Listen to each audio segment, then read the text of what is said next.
السلام علیکم ورحمۃ اللہ وبرکاتہ۔ الحمد للہ رب العالمین والصلاة والسلام علی رسولہ الکریم، اما بعد فاعوذ باللہ من الشیطان الرجیم، بسم اللہ الرحمن الرحیم۔ فإذا فرغت فانصب وإلى ربك فارغب، صدق اللہ العظیم۔ قابل احترام اساتذہ کرام، علماء کرام، سرپرست حضرات، مرد و خواتین اور عزیز طلبہ، اس وقت چھٹیوں کا موقع ہے، عید کی چھٹیاں ہیں۔ ان عید کی چھٹیوں کو ہمیں کیسے گزارنا ہے، اس سلسلے میں کچھ باتیں آپ حضرات کے سامنے پیش کی جائیں گی۔ اب تک ہم یہاں پر دینی ماحول میں تھے، نیکی کے ماحول میں تھے، اب ہم یہاں سے دور ہو رہے ہیں، تو پھر ہمیں اپنے آپ کی پہلے سے زیادہ حفاظت کرنے کی ضرورت پیش آئے گی۔ مولانا رومی رحمۃ اللہ علیہ نے مثال پیش فرمائی ہے کہ ایک سپیرا سانپ کا سرکس دکھانے والا، اس نے وہ پہاڑی برفوں میں گیا اور وہاں سے ایک سانپ اٹھا کر لے کر آیا، بہت بڑا اژدھا جو برف کی وجہ سے سکڑ گیا تھا، برف بن گیا تھا، بالکل سفید نظر آ رہا تھا۔ اب لوگوں کے پاس لا کر کرتب دکھانے لگا، لوگ دیکھ کر حیران ہو گئے، اتنا بڑا اژدھا اور اس کے ذریعے یہ سرکس بتا رہا ہے۔ لیکن جیسے ہی صبح ہو گئی اور سورج نکل آیا، دھوپ کی تپش اس پر پڑنے لگی، تو جو برف تھا وہ تو گل گیا۔ اب اس اژدھے کے اندر حرکت آنا شروع ہو گئی۔ اب جیسے ہی وہ حرکت کرنے لگا، ہلنے لگا، تو پھر سب سے پہلے وہ جو سپیرا ہے وہی وہاں سے بھاگنے لگا، سارے لوگ وہاں سے بھاگ گئے۔ ٹھیک یہی صورتحال ہوتی ہے جب تک ہم دینی ماحول میں ہوتے ہیں، اللہ کے راستے میں ہوں یا مدرسے میں ہو یا خانقاہ میں ہو، نیک لوگوں کی صحبت میں ہو، تو ہمارا نفس اپنے قابو میں ہوتا ہے۔ لیکن جیسے ہی باہر کے ماحول میں چلے جاتے ہیں، گناہوں کے ماحول میں چلے جاتے ہیں، تو پھر وہ بھی گناہوں کی طرف ہمیں ورغلانا شروع کر دیتا ہے۔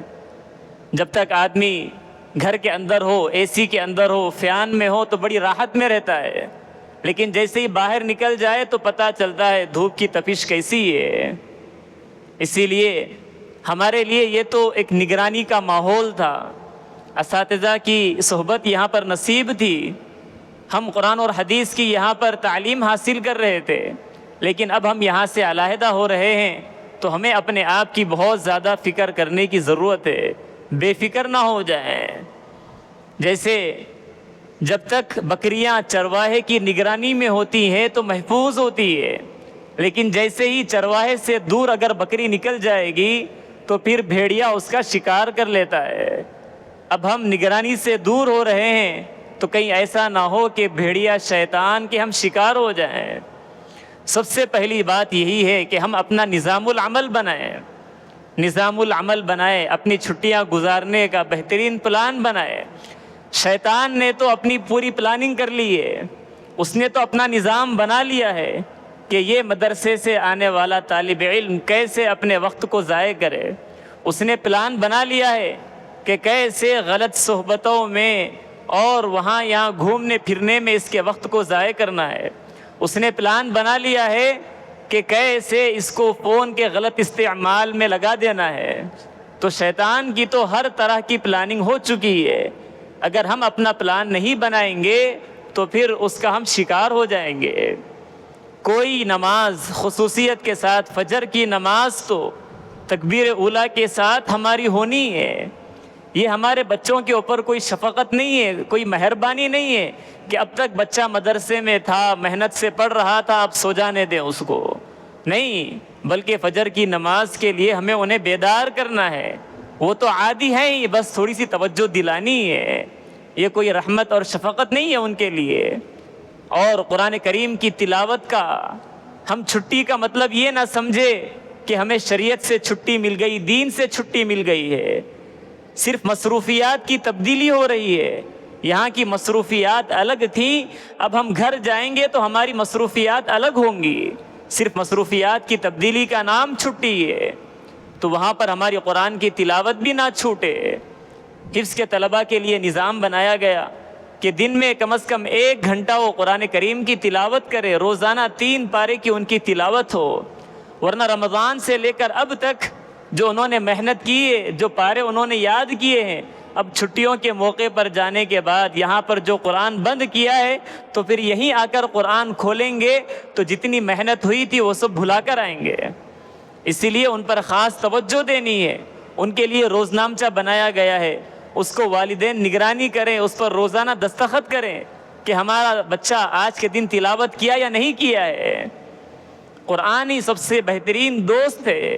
جو عالمیت کے طلباء ہیں، جو حفاظ نہیں ہیں، ان کے لیے موقع ہے کہ وہ روزمرہ کی صورتیں یاد کر لیں اس موقع سے، سورہ یاسین، سورہ واقعہ، سورہ ملک، الف لام میم سجدہ، جو روزانہ کے معمولات کی صورتیں ہیں اس کو وہ حفظ کر لیں۔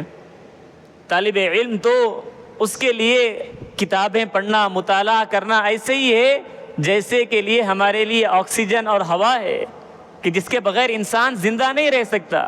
کتب بینی کے بغیر، مطالعے کے بغیر ایک طالب علم بھی طالب علم نہیں رہ سکتا ہے، ورنہ کتابوں سے ہمارا رشتہ بالکل کٹ گیا۔ اب مدرسے کو آئیں گے تو کئی دن تک دل لگنے میں لگ جائیں گے کتابوں میں، اگر ہم سلسلہ پوری طرح ختم کر دیں گے۔ اسی لیے چھٹیوں کے موقع پر بھی کتابیں ہمارے ساتھ میں ہوں۔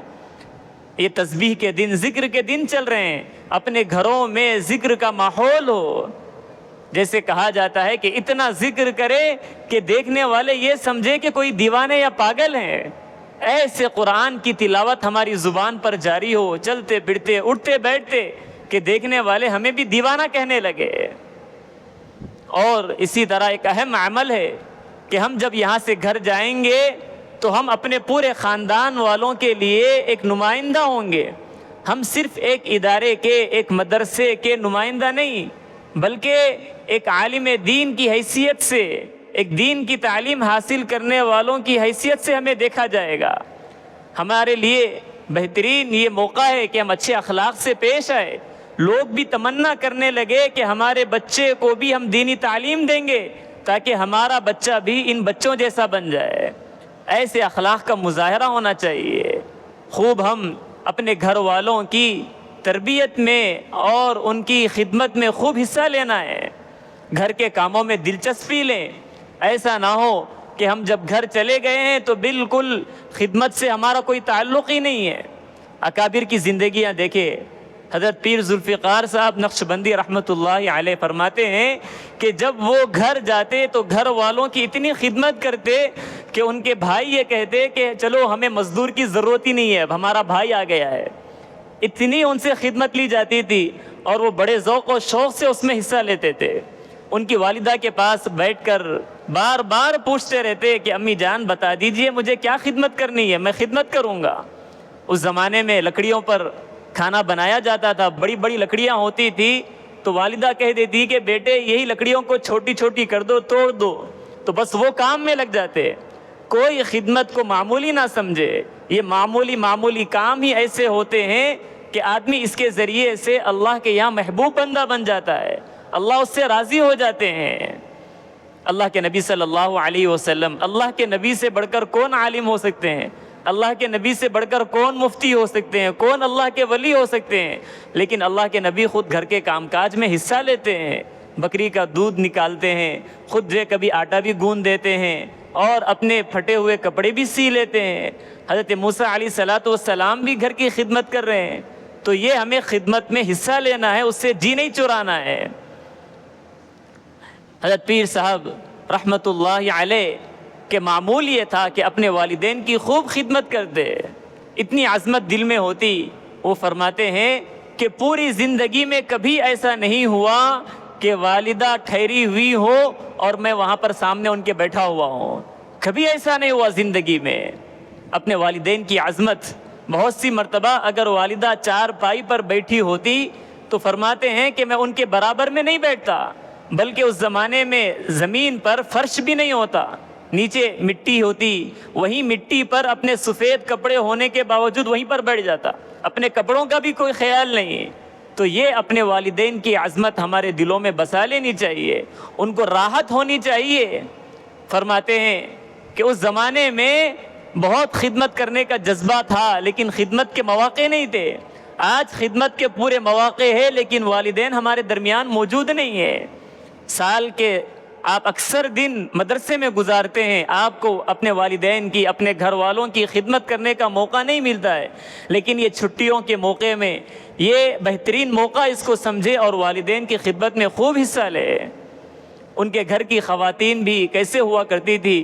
حضرت پیر صاحب رحمۃ اللہ علیہ فرماتے ہیں کہ میں اپنی گھر والی کو، اہلیہ محترمہ کو بہت سی مرتبہ درخواست کے لیے لے کر گیا کہ اپنی والدہ کو اپنے گھر لا کر خدمت کریں گے، اور وہ فرماتے ہیں کہ ان کی والدہ بھی، ان کے کیسے اخلاق اور دین کی عظمت ان کے دلوں میں کیسی بیٹھی ہوئی تھی۔ ان کی بہو یہ حافظ قرآن تھی تو ان کی والدہ نے، ایک ساس نے اپنی بہو کی طرف زندگی بھر کبھی پیٹ بھی نہیں کی، کیونکہ یہ حافظہ ہے، اس کے سینے میں قرآن محفوظ ہے، اس کی طرف پیٹ بھی کیسے کی جائے گی؟ تو بہو کا ایسا اعزاز اور اکرام کیا ہے دین کی نسبت پر، قرآن کی نسبت پر۔ تو یہ چھٹیوں کے موقع پر ایک اہم کام ہے، ہم صلہ رحمی کریں، اپنے خاندان والوں سے ملاقاتیں کریں۔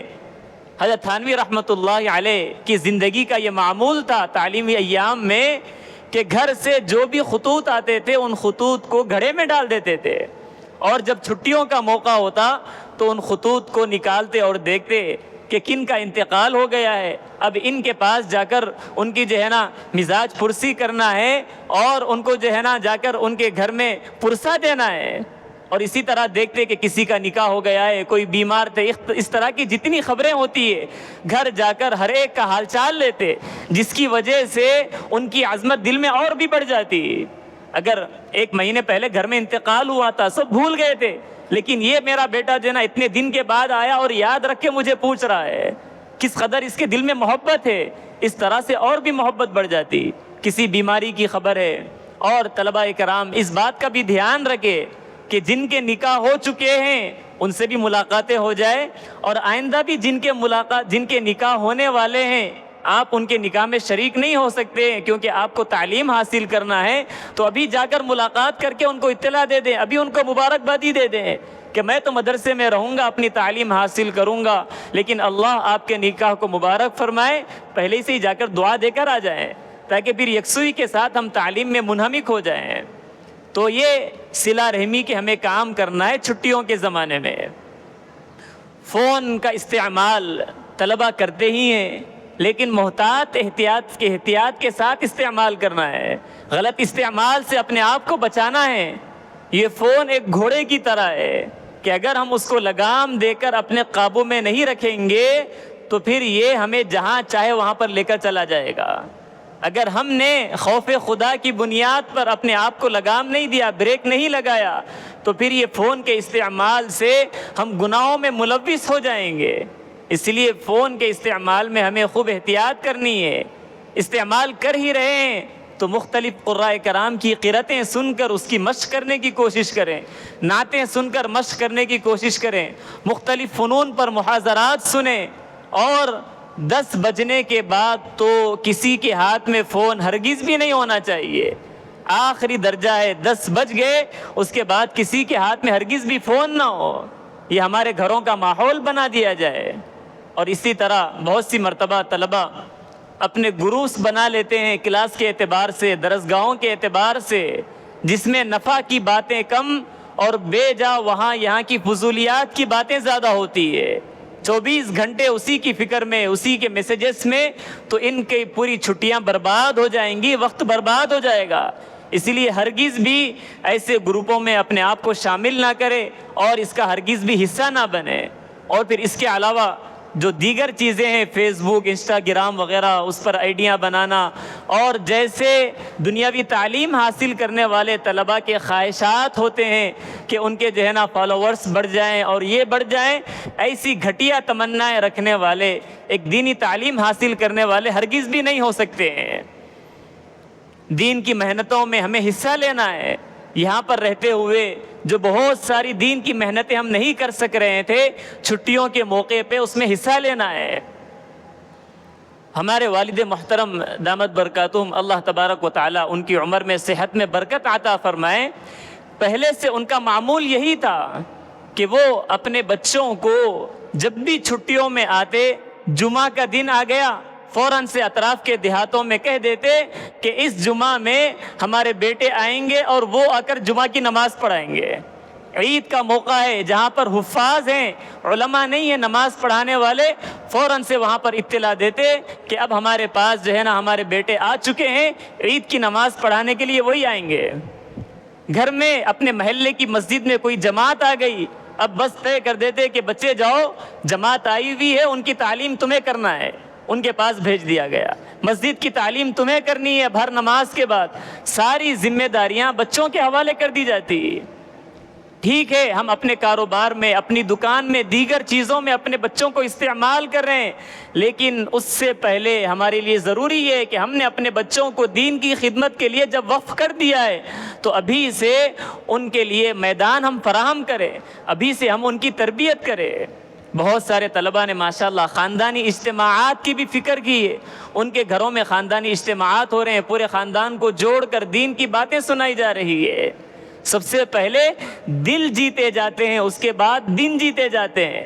آپ کو پہلے خاندان کے لوگوں کے دل جیتنا پڑے گا۔ آپ ان کے پاس ایک خطیب بن کر نہ جائیں بلکہ خادم بن کر جائیں۔ آپ ان کے پاس مصلح بن کر نہ جائیں بلکہ ان کی خادم بن کر جائیں۔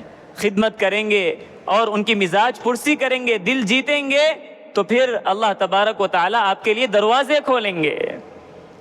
حضرت والد صاحب کی یہ بھی عادت تھی، یہ معمول تھا کہ بچوں سے ہی، اپنے بیٹوں سے ہی مسائل پوچھا کرتے تھے۔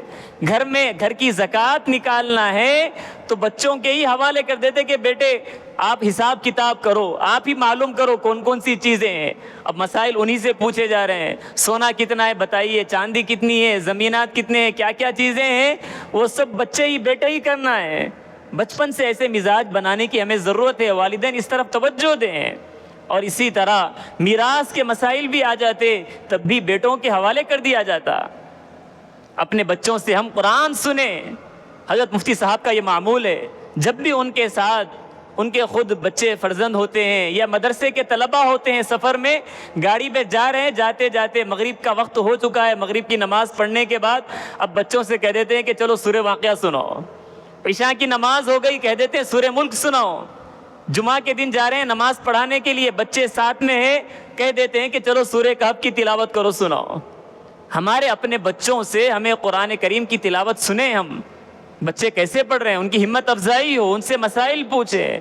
تو والدین کی یہ ذمہ داری ہے، اس طرف وہ توجہ دیں۔ گھر کا ماحول ہم دینی بنائیں۔ ہم 10 دن گھر میں رہ رہے ہیں تو ہمارے 10 دن گھر میں رہنے سے گھر والوں کا کیا فائدہ ہوا ہے؟ کیا ان کے اندر دینی تبدیلی آئی ہے؟ کون سی غلط عادتیں ہیں جو ہمارے گھر سے ختم ہو گئی ہے؟ اس کا ہمیں جائزہ لینے کی ضرورت ہے۔ اس کے لیے ہم کوئی جلسے کا انتظار نہ کریں، کوئی اجتماع کا انتظار نہ کریں۔ حضرت پیر صاحب رحمۃ اللہ علیہ فرماتے ہیں کہ گھروں میں کھانے کا جو وقت ہوتا ہے وہ سب سے بہترین وقت ہوتا ہے۔ اصل ایک بہت بڑی کمی یہ ہے کہ ہمارے گھروں سے اجتماعی کھانے کا نظام ہی ختم ہو گیا۔ اب عادت ہو چکی ہے، بیٹا کہہ رہا ہے کہ آپ لوگ کھا لیجئے میں بعد میں کھا لوں گا، بیٹی بھی کہہ دے رہی ہے کہ پہلے آپ لوگ کھا لیجئے میں بعد میں کھا لوں گی۔ یہ غلط طریقہ ہے۔ کھانے کے وقت میں سب ایک ساتھ شریک ہوں، ایک ساتھ کھانا کھائیں، اس کے بہت سارے فائدے ہیں۔ اس میں حضرت پیر صاحب نے اپنے بیٹے سیف اللہ سے یہ بات کہہ دی تھی کہ بیٹے جب بھی ہم کھانے کے لیے بیٹھیں گے تو کھانا کھاتے ہوئے تم جو ہے نا کوئی واقعہ سنا دینا۔ اس وقت حضرت امام اعظم ابو حنیفہ رحمۃ اللہ علیہ کی زندگی پر کچھ وہ کتاب لکھ رہے تھے تو ان سے کہا کہ آپ ان کی زندگی کے واقعات ہی سنا دیجئے۔ تو اب پورے گھر میں ایسا ماحول بن گیا کہ سارے گھر کے افراد، بلکہ حضرت فرماتے ہیں کہ میں خود اس انتظار میں رہتا تھا کہ کھانے کا وقت کب آئے گا اور مجھے کوئی واقعہ سننے کو مل جائے۔ تو اس طرح جب دین کی باتیں سنائی جائیں گی تو ان کے دلوں پر اثر ہوگا اور گھر کا دینی ماحول بنے گا۔ اسی لیے کھانے کے اوقات سے ہمیں خوب استفادہ کرنے کی ضرورت ہے۔ آپ نے جو باتیں یہاں پر اساتذہ کرام سے سنی ہے، جو نصیحتیں آپ نے یہاں پر سنی ہے، وہ نصیحتیں ہی اپنے گھر والوں کو سنا دیں۔ اور اسی طرح آخری بات جو ہمیں کرنے کی ہے وہ ہے جتنے حکومتی دستاویزات کے جو کام ہمارے باقی ہیں، ووٹر آئی ڈی کارڈ بنانے کا کام ہے، اور آدھار کارڈ اپڈیٹ کرانے کا کام ہے، اور SIR کا کام ہے، اور اس طرح کے جتنے بھی کام ہیں وہ سارے کے سارے کام ان چھٹیوں میں جاتے ہی پہلے ہی کر لیں۔ ایسا نہ ہو کہ بہت سی مرتبہ اب جمعہ کے دن جانا ہے، جمعرات کے دن یاد آیا، اب جمعرات کے دن گئے تو پھر اس نے کہہ دیا کہ نہیں اب یہاں پر جو ہے نا سرور ڈاؤن ہے، کل آئیے، پرسوں آئیے۔ اب اس کے بعد ہم فون کر رہے ہیں کہ ہمارے یہ کام باقی ہے، وہ کر آئیں گے، ہفتے کے دن آئیں گے، اتوار کے دن آئیں گے۔ تو یہ بہت بڑی نادانی ہے، ہرگز بھی ایسا نہیں ہونا چاہیے۔ پہلے ہی دن آپ یہ سارے کام کر لیجئے۔ بہت سارے طلباء کی بیماری کا مسئلہ بھی ہوتا ہے، علاج معالجے کا، یہاں مدرسے میں رہتے ہوئے وہ پرہیز اور دور جا کر علاج کرانا مشکل تھا۔ اب چھٹیوں کا موقع ہے، جاتے ہی سب سے پہلا کام یہی کریں ہم کہ جہاں پر ہمیں بتلانا ہے اپنے بچوں کو، جو دوائی کھلانی ہے، جو پرہیز کروانا ہے، یہ سارے کے سارے کام ہم چھٹیوں میں کر لیں۔ ہرگز بھی اس سلسلے میں ہم کوتاہی نہ کریں، ورنہ ایک دن کی غیر حاضری بھی ان کی زندگیوں سے علم کی برکت کو ختم کر دے گی، پھر پڑھنے میں جی نہیں لگے گا۔ کتنے ایسے بچے ہیں جو آئے پڑھنے کے لیے، ذہین ہیں، صلاحیتیں ہیں، سب کچھ ہے، لیکن بیماریوں کی وجہ سے جو غیر حاضریاں ان کی ہوئی ہے، اس کے بعد پھر انہوں نے درمیان سال میں ہی تعلیم کو انہوں نے چھوڑ دیا۔ کیوں؟ دل نہیں لگا، اب کتابیں سمجھ میں نہیں آ رہی۔ اسی لیے ہمیں اس پر توجہ دینے کی ضرورت ہے۔ جتنے بھی نکاح ہو ہم انہی چھٹیوں میں انجام دینے کی کوشش کریں۔ بڑی خوشی کی بات ہے کہ بہت سارے طلباء ادارے میں ایسے بھی ہیں جنہوں نے اپنے گھر میں جو نکاح طے کر لیے ہیں وہ چھٹیوں کے لحاظ سے کر لیے ہیں۔ تو یہ جو چند ضروری باتیں تھیں جن کا ہمیں چھٹیوں کے زمانے میں اہتمام کرنا ہے، اللہ تبارک و تعالی ان چھٹیوں کو ہمیں کہی ہوئی باتوں کے مطابق گزارنے کی توفیق نصیب فرمائے، اور ہمیں علم میں اور روحانیت میں ترقی کا ذریعہ بنائے، ہر طرح کے گناہوں سے ہماری حفاظت فرمائے۔ آمین وآخر دعوانا ان الحمد للہ رب العالمین۔ فأووا إلى الكهف ينشر لكم ربكم من رحمته ويهيئ لكم من أمركم مرفقا۔